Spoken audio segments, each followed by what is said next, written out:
Screen की पहला screen cast है। हम एक CSV फाइल है, कॉमा सेपरेटेड वैल्यू फाइल, उसको इसमें लाते हैं और इस पर मेन काम अपना शुरू करते हैं। सबसे पहले हम अपने जो डेटा है उसको लोकेट करते हैं। मेरे पास वो CSV फाइल के अंदर मौजूद है। कैस्कम के बाद इसको हम करेंगे बिजनेस और coordinate course contents data analysis course for VS जी। इसमें CSV फाइल देखें जी। ये टेक्स्ट फाइल होगी और हम इस टेक्स्ट फाइल को सर्च करना चाहेंगे कि जहाँ से सारी टेक्स्ट फाइल्स जो हैं वो दिखा सकें। ये ऑल फाइल्स हैं। टेक्स्ट फाइल्स में ये CSV फाइल है और ये हमारी फाइल पड़ी हुई है पेड एंड डिफॉल्टिंग लिस्ट। ठीक है, इसको हमने ये जो ही कलेक्ट किया तो ये हमारे पास फाइल आ गई। ये एक कॉलम हमने बाद में बनाया था, इसको भी हम डिलीट करते हैं। अभी हम देखते हैं कि हमारी फाइल बेसिकली इस शक्ल में हमारे सामने आई है। अच्छा, इसके साथ ही ज़रूरत है कि हम इसके हाफ जो शॉर्टकट्स उनको भी ऑन कर दें। तो ये शॉर्टकट्स हमने ऑन कर दिए हैं जी। शॉर्टकट्स ये थोड़ा सा टाइम लेगा शॉर्टकट्स ऑन होने में। तो ये ऑन हो जाते हैं तो हम अपना बाकी काम शुरू करते हैं। इसमें पॉइंट ये समझने वाला है कि CSV फाइल जो है ये कॉमा सेपरेटेड फाइल होती है और ये बेसिकली डेटा से रिलेटेड होती है। यानी जब भी आपने बहुत सारा डेटा एक जगह से दूसरी जगह भेजना है तो बजाय इसके कि डिफरेंट फॉर्मेट्स में जाए, हम उसको एक ऐसे फॉर्मेट में भेजते हैं कि हर कंप्यूटर उसको ओपन कर सके। तो ये वैसी फाइल है, इसको यहाँ से हम शुरू करते हैं। सबसे पहले हम ये चाहेंगे कि थोड़ी सी इसके अंदर जगह क्रिएट कर लें। ये देखिए बिल्कुल इधर हमारे पास जगह नहीं है, कोई और कॉलम नहीं है।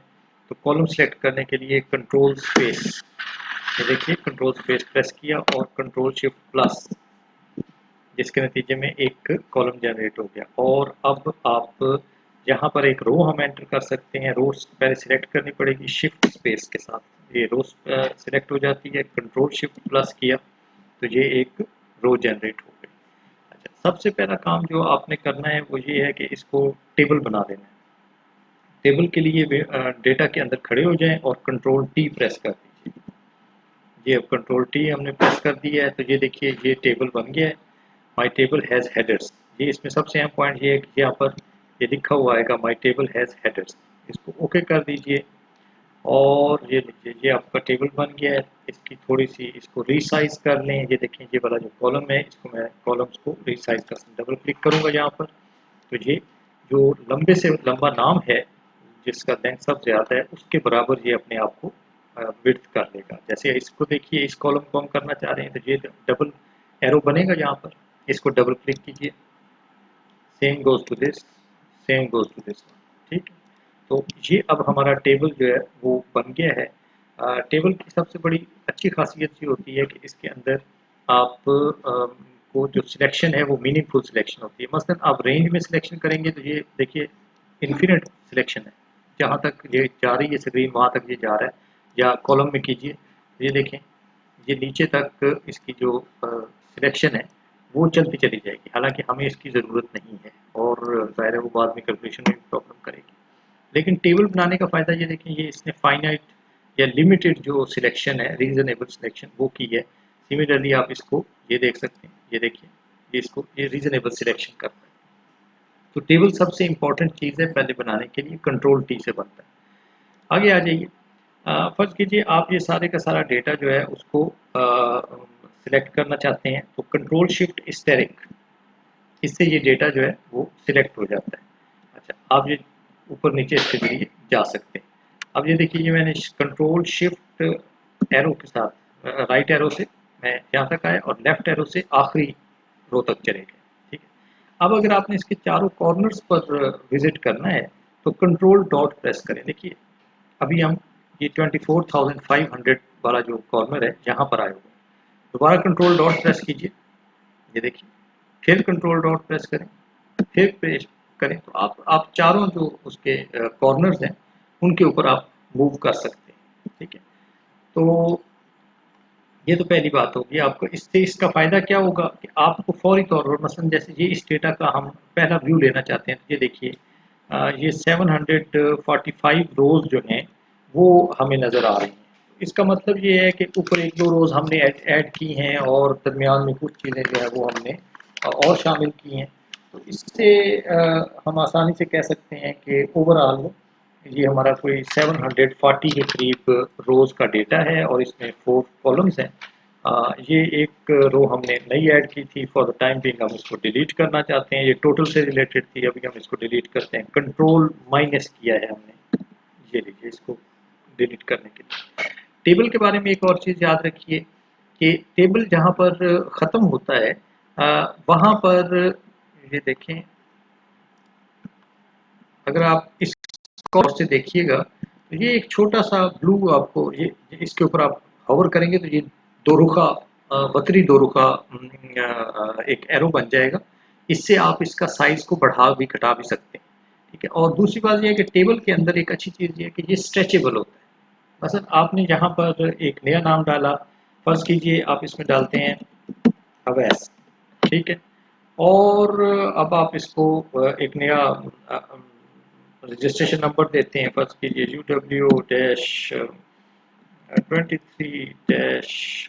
मैथ्स कर दीजिए। ये भी फर्ज कीजिए MSc के स्टूडेंट हैं, या चले BS के कर दीजिए, आसानी हो जाएगी हमें ज़रा। और इनका हम कर देते हैं 900, ठीक है, और इन्होंने इनका वाउचर नंबर जो है वो हम कर देते हैं जी, और इन्होंने पे किया है फर्ज कीजिए 1000 रुपीज़। तो आप देखें ये रो जो पहले बाहर थी वो खुद ब खुद जो यहाँ पर था ये कॉर्नर ये आगे बढ़ गया। तो ये स्ट्रेचेबिलिटी है। जो टेबल होता है उसके अंदर स्ट्रेचेबिलिटी पाई जाती है। अब मैं वापस ऊपर जाना चाहता हूँ, कंट्रोल अप एरो, ये देखिए मैं टॉप पर आ गया। अच्छा, एक और चीज़ है जिससे आप तेज़ी के साथ देख सकते हैं कि इसके अंदर कैटेगोरिकल जो वेरिएबल्स हैं उनके अंदर क्या कुछ मौजूद है। वो ये है कि आप किसी टेबल पे खड़े हो, टेबल के किसी कॉलम पे खड़े हो जाएं जो कि नॉन न्यूमेरिक हो, न्यूमेरिक के लिए ये काम नहीं करेगा। आल्ट डाउन एरो कीजिए तो जितने इसके यूनिक नेम्स हैं वो अब आप देखें जहाँ पर नज़र आ रहे हैं।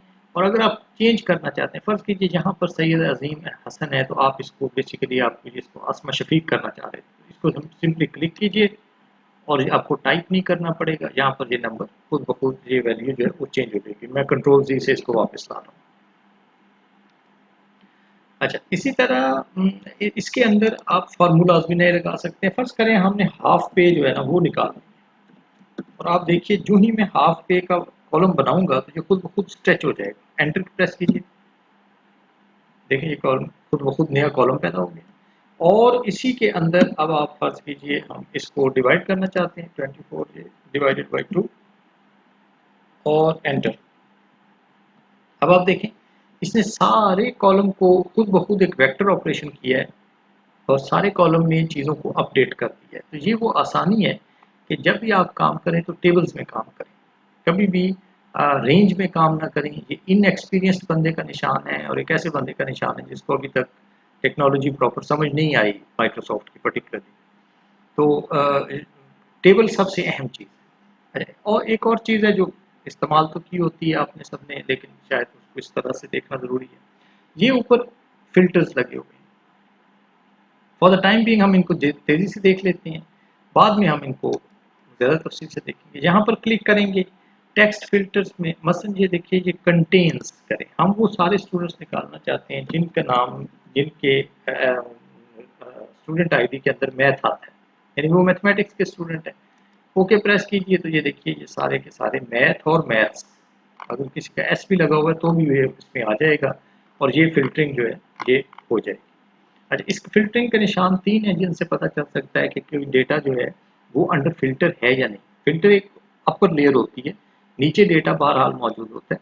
एक तो आप यहाँ पर देखेंगे तो कॉलम में उसके ऊपर एक ये छोटी सी कीफ बनी होगी, ये जो फनल है इसका मतलब ये है कि ये कॉलम अंडर द फिल्टर, इस कॉलम पर फिल्टर लगा होगा। दूसरा ये होता है कि ये जो रो लेबल्स हैं ये इरेगुलर हो जाते हैं। देखिए 2 के बाद 12 है और अगर आप गौर से देखेंगे तो दरमियान में 2 छोटी-छोटी लाइनें हैं जिसका मतलब ये है कि दरमियान वाली में कुछ डेटा है जो कि अब शो नहीं किया जा रहा।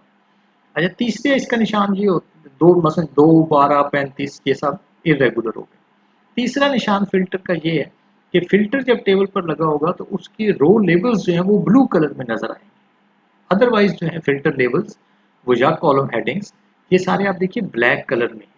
लेकिन ये जो हैं ये ब्लू में नज़र आ रहे हैं, इसका मतलब है इसके ऊपर फ़िल्टर लगा हुआ है। तो आज के लिए हम इतना ही करते हैं। मैं कोशिश करूँगा आइंदा भी कुछ वीडियोज़ बना सकूँ बशर्ते कि मेरे चैनल के सब्सक्राइबर्स और बढ़ें, तो मैं वीडियोज़ बनाता रहूँगा। आजकल कुछ टाइम की कमी है, तो आज के लिए इतना ही। फिर इंशाल्लाह देखते हैं।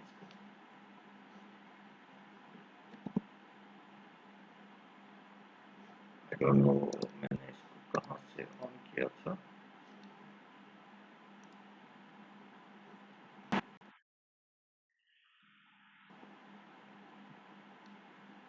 ओके।